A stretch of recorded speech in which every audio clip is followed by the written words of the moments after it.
estado lastimável de Jerusalém, os muros estavam vendidos. O que ele fez? Primeira coisa que ele fez, ele orou. Não há vitória sem uma vida de oração. A oração é fundamental, irmãos.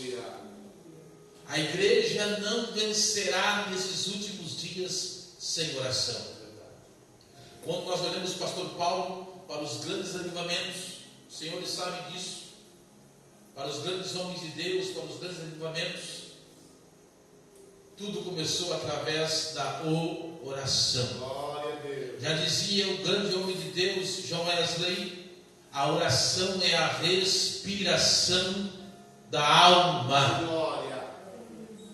Quando perguntaram para Charles Spurgeon, um grande pregador, que pregava numa época sem amplificação sonora em Londres, e faltava espaço e havia uma multidão lá fora que ele não conseguia entrar, perguntaram para ele qual era o segredo da sua pregação, da sua oratória, e ele disse: olha, é que embaixo existe um porão, pessoas orando, dizendo: usa o pregador. O segredo era a constante oração. Não existe vitória sem oração. Não existe êxito no ministério, ministério vitorioso sem oração. Se quisermos um despertamento espiritual, tudo começa através da oração. Ainda no versículo 4, olha a expressão que Neemias diz: estive jejuando e orando. Outra coisa que não se fala mais em nossos dias, que é difícil falar, que é difícil até fazermos, mas que precisamos resgatar, é a questão e a prática do jejum. O que é o jejum? O jejum é exercer o domínio sobre a sua vontade. Glória a Deus. Colossenses 3 e 5 diz: mortificai os vossos membros que estão sobre a terra. Às vezes, eu vou explicar de uma forma muito simples, para que você entenda a importância sobre o jejum. Você marca um dia na semana para jejuar, e de repente a sua esposa, o seu esposo, a sua mãe, o seu pai faz um belo café, um bolo de morango, um pão com manteiga, e você diz não para aquele pão, para aquele bolo de morango, para aquele pão com queijo, para aquele pão com mousse. Faria mal você comer aquele pão, aquele bolo de morango, aquele pão com mousse? Não. Mas você exerceu o seu domínio sobre a sua vontade. Aleluia. Na mesma semana,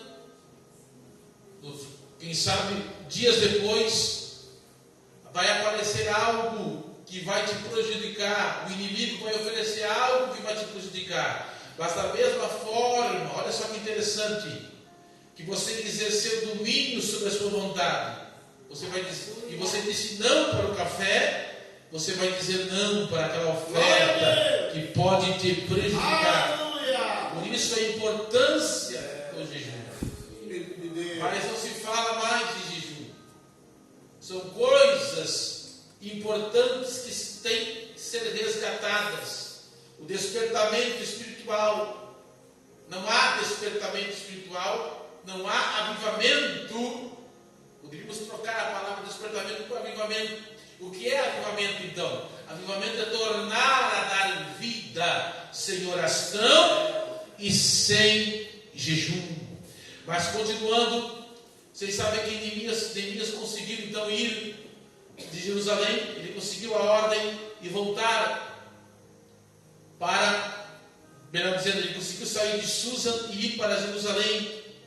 Chegando na cidade, ele viu aquele estado, viu os muros vendidos, e a missão dele não era fácil, porque tinha opositores, tinha inimigos, tinha pessoas que não queriam que ele terminasse, tinha o Tobias, tinha o Sambalate, tinha inimigos que queriam impedir. O capítulo 6 vai dizer que os inimigos conspiraram para surpreender e intimidar Neemias. Acompanhe comigo. capítulo 6, versículo 14.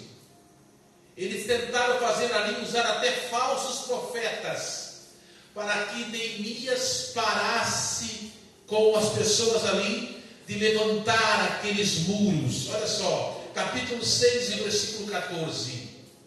Mas Neemias vai orar: lembra-te, meu Deus, de Tobias e de Sanbalate, conforme essas obras. E também, olha só, havia uma falsa profetisa, Noadias, e dos mais profetas que procuraram atemorizar-me. Neemias tinha certeza de que Deus era com ele e não ouviu as falsas profecias. Aqui está uma segunda característica do verdadeiro despertamento espiritual. Qual é, pregador? Nós precisamos nesses dias tão difíceis que nós vivemos ter discernimento espiritual para nós reconhecermos a voz de Deus. Vivemos dias de apostasia, vivemos dias de heresias. Inclusive, eu já deixo uma deixa aqui para os irmãos. Estamos terminando um trimestre abençoado, mas o trimestre que vem, é claro, a frequência vai cair porque é o primeiro mês do ano. Mas, por exemplo, olha só, a primeira aula que eu vou lecionar na congregação dos agrônomos vai falar que as heresias ameaçam a unidade da igreja. Então veja, irmãos, as heresias estão aí, a apostasia, falsos profetas estão aí, e nós precisamos saber discernir a voz de Deus da voz